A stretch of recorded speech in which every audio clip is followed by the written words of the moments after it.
ক্যান্টিনে তালা, বন্ধের দিনে তাড়াতাড়ি ক্যান্টিন বন্ধ করে দেওয়ার শাস্তি।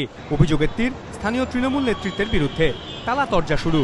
সিপিএম পরিচালিত উত্তর 24 পরগনার কামারহাটি পুরসভায় বেসরকারি উদ্যোগে একটি ক্যান্টিন চালানো হয়।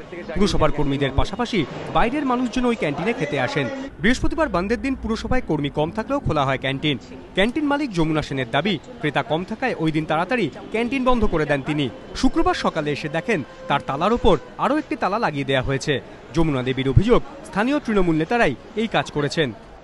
তৃণমূলের একটা ছেলে এসে একজন বলে গেল দীর্ঘদিন এইভাবে, এখন কিছুদিন অনেক বন্ধ থাকবে, এই তালা খুলবে না। আপনি কেন আমাকে হুমকি দিয়ে গেল যে আপনি কেন এটা বন্ধ রেখেছেন, কার কইবে? তাই লোকজন আসেনি, তাই আমি বন্ধ রেখেছি। এ বিষয়ে পুরসভার চেয়ারম্যান তমালদের কাছে অভিযোগও দায়ের করেছেন ক্যান্টিন মালিক। আমি ওনাকে বলেছি আপনি লিখিত আমাকে জানান, লিখিত জানানোর পরে আমি প্রশাসনের কাছে এগুলো পাঠিয়ে দেবো এবং তারা কি বলেন, তারা যদি কোনো সদুত্তর তাদের কাছে না পাই বা আমাকে কোনো পরামর্শ না দেন যাতে উনি আজকে খুলতে পারেন সেই ব্যবস্থা করে দেবো। যদিও অভিযোগ অস্বীকার করেছেন স্থানীয় পুরসভার বিরোধী দলনেতা স্বপন মণ্ডল।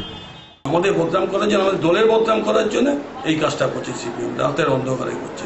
আপনারা কি ওনাকে সহযোগিতা করবেন? অবশ্যই সহযোগিতা, সম্পূর্ণ সহযোগিতা। বন্ধ ক্যান্টিন ফের চালু করার ব্যাপারে আশ্বাস দিয়েছেন বিরোধী দলনেতা, কিন্তু প্রশ্ন উঠেছে তাহলে ক্যান্টিনে তালার উপর তালা লাগালো কে? সমীরণ পাল, এবিপি আনন্দ, উত্তর 24 পরগনা।